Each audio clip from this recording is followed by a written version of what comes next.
Perkenalkan, nama saya Novisto Insanifere. Nama saya Bernama Polisa. Saya ketua kelompok dari kelompok 8. Di sini kelompok kami akan membahas tentang materi keamanan informasi.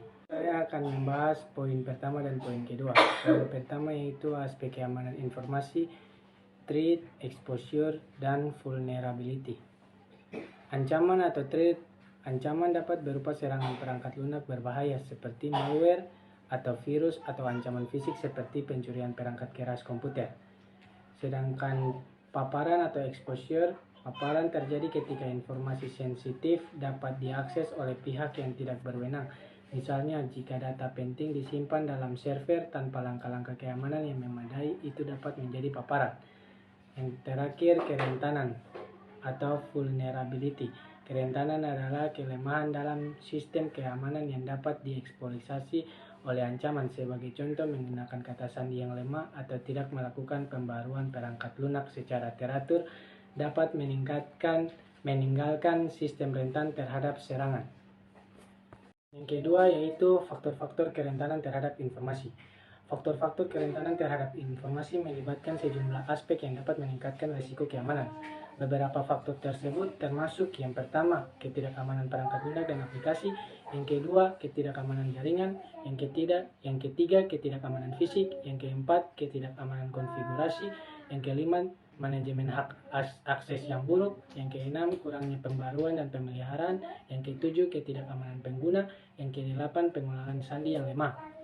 Mengatasi dan mengelola faktor-faktor ini melalui praktik keamanan yang baik dan kesadaran keamanan dapat membantu melindungi informasi dari potensi ancaman. Nah, di sini saya akan menjelaskan materi tentang keamanan informasi. Poin yang saya jelaskan itu tentang faktor-faktor terhadap informasi yang disengaja maupun tidak disengaja. Nah, yang pertama, ancaman disengaja. Ancaman disengaja ini melibatkan tindakan yang sengaja dilakukan oleh pihak yang memiliki niat jahat atau tujuan merugikan terhadap sistem atau informasi. Nah, ada 5 faktor ancaman disengaja. Yang pertama, serangan malware. Contoh, virus, worm, trojan, ransomware yang dirancang untuk merusak atau mencuri data, mengeksploitasi kelemahan sistem. Nah, yang kedua, serangan hacking.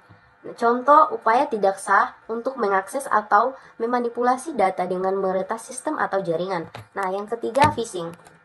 Contohnya, penggunaan email atau situs web palsu untuk mendapatkan informasi pribadi atau kredensial login.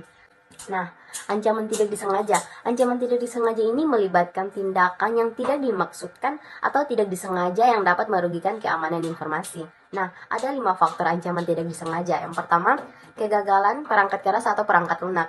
Contoh, crash system, kegagalan hard drive atau bug perangkat yang dapat menyebabkan kehilangan data. Nah, yang kedua, kesalahan manusia. Contoh, penghapusan tidak sengaja data, pengiriman email ke penerima yang salah, atau pengaturan keamanan yang salah. Nah, yang ketiga, bencana alam. Contoh, banjir, gempa bumi, atau kebakaran yang dapat menyebabkan kerusakan fisik pada perangkat keras atau pusat data. Nah, yang keempat, kegagalan jaringan. Contoh, gangguan jaringan atau kehilangan koneksi yang dapat menghambat akses atau transfer data. Nah, yang kelima, kegagalan kelistrikan. Contoh, mati listrik yang dapat menyebabkan kehilangan data yang belum disimpan. Nah, memahami dan mengatasi kedua jenis ancaman ini penting untuk memitigasi risiko dan menjaga keamanan informasi. Oke, sini saya akan menjelaskan tentang manajemen risiko. Manajemen risiko ini melibatkan berbagai pendekatan untuk mengelola dan merespon terhadap risiko yang mungkin dihadapi suatu organisasi. Manajemen risiko ini terbagi menjadi 3 konsep. Yang pertama, risk extension, yaitu penerimaan risiko. Nah, ini membahas tentang organisasi menyadari adanya risiko tetapi memilih untuk menerimanya tanpa melakukan tindakan korektif yang signifikan. Yang kedua itu risk limitation, yaitu pembatasan risiko. Itu membahas tentang organisasi mengambil langkah-langkah untuk mengurangi dampak atau probabilitas terjadinya risiko. Nah, yang ketiga itu risk transference atau pemindahan risiko. Itu itu membahas tentang organisasi memindahkan sebagian atau seluruh risiko kepada pihak ketiga, seperti lembaga asuransi. Poin yang terakhir yaitu perlindungan terhadap sistem informasi.